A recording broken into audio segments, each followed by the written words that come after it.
It's always good and healthy to review and go over the 7 deadly sins because they are heads that make their way into our spiritual life and bring with them their whole body. A lot of times we see the body parts of the head, which could be symptoms of something much graver. And they're deadly because they get embedded into our spiritual life, and they end up killing us like a tumor or a cancer. And one of the 7 deadly sins is sloth.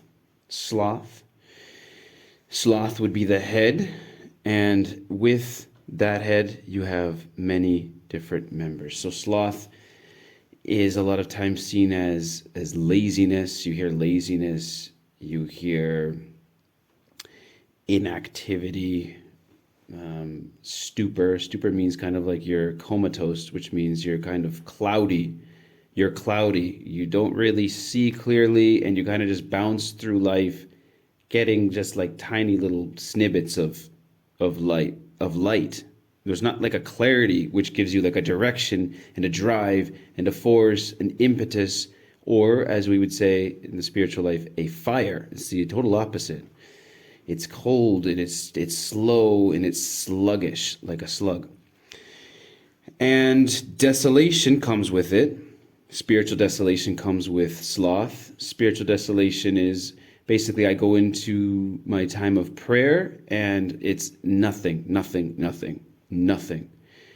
As far as connectivity with the Holy One, it's the opposite. It's connectivity with the world, with distractions, with temptations, with anxiety, with frustration. And my time of prayer becomes almost a time of torture. And it's the last thing on the list of things that I want to do. Whereas when somebody's in their fervor and somebody's on fire, it's almost like they're finding excuses to do prayer. We've seen people like that where they're like making excuses to go and sneak off and have a prayer time, or they have like this prayerful thought almost with everything that comes past their way. They don't even have to go into the chapel. Their life is like a prayer. So desolation is a symptom. Desolation, as St. Ignatius says, I think it's the sixth rule of the discernment of spirits. It's right after the golden rule when it says, when you're in time of desolation, stay where you are, don't make any changes. He says there's 3 causes for our desolation. And the first cause for our desolation is the most common cause for our desolation, our dryness in prayer, our sluggishness, is that we have become lukewarm. We have become lukewarm. So I want to talk about some symptoms of lukewarmness so it can help all of us who are listening to identify it and to change it, because lukewarmness is the worst spiritual sickness that someone can suffer from. It's the worst because you go through life, really, you're not in mortal sin. You're not committing mortal sins. You can be in the state of grace. But you're not advancing. And it's so frustrating, first and foremost for you, and then second, which should be first and foremost, for God, because God cannot do anything with the tepid, cold, lukewarm. So symptoms of lukewarmness, we won't go through. There's about 10 of them, but we're not going to go through all 10 of the symptoms of lukewarmness.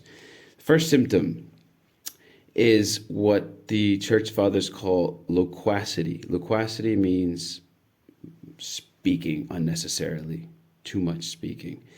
And they say it's dangerous because loquacity, when you're just speaking about the first thing that comes to your mind, conversations really don't have much meat to them. A lot of times, sometimes it's even criticism, or it's remembering things from the world.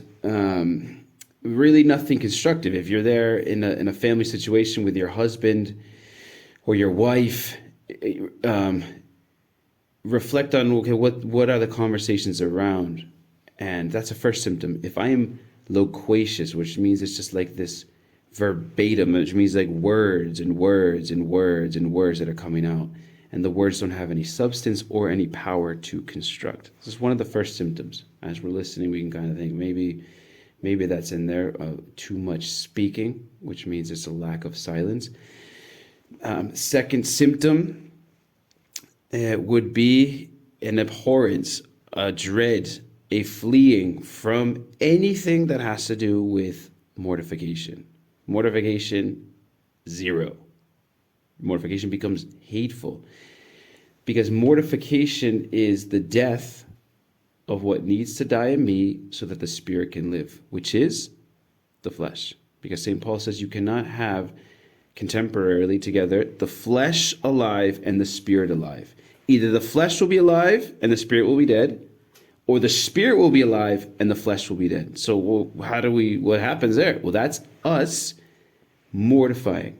There's a lot of mortifications. A lot of times the first thing we think about is mortification in consumption, not only of how much you're eating, but even the style of how you're eating, whether it's always dictated towards, do I like it or do I not like it?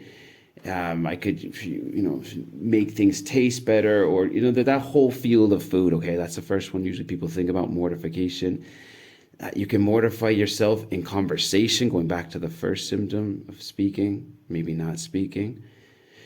You can mortify yourself in doing something that you really, really, really, really don't want to do.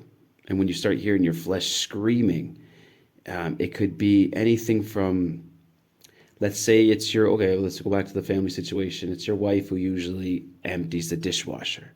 And you just so happen to go into the kitchen because you're preparing yourself a snack, and the dishwasher's finished.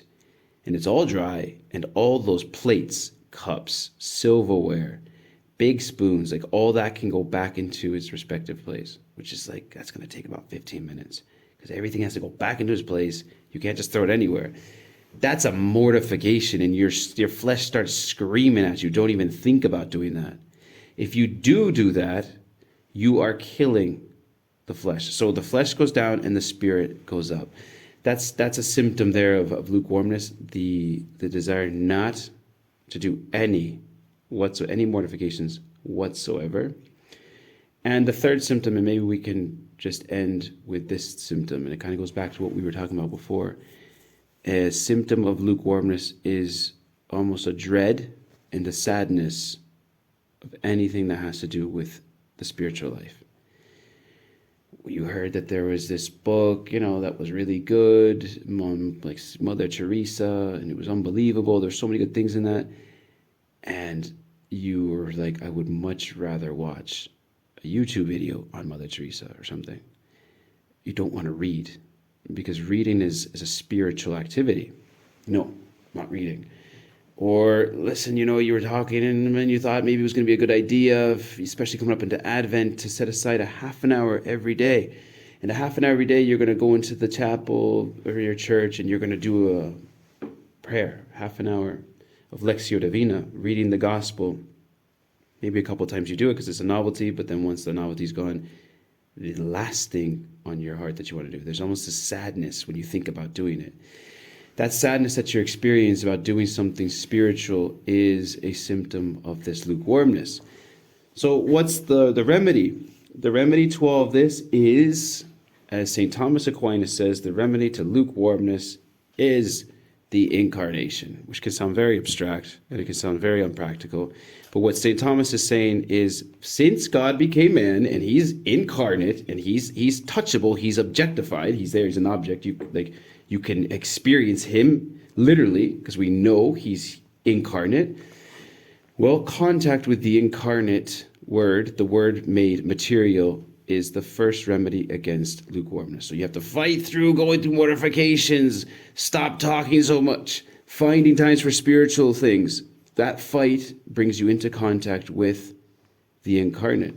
And you'll hear him say to you, which is just some of the rare times that the first reading coincides with the gospel. They're not supposed to. In the book of Apocalypse, he says, we will come in and we will dine in your house. Just, I'm at the door and I'm knocking. You open up the door, I will come in and dine with you. And what was the gospel? He says, Zacchaeus, come down because today I'm going to dine with you in your house.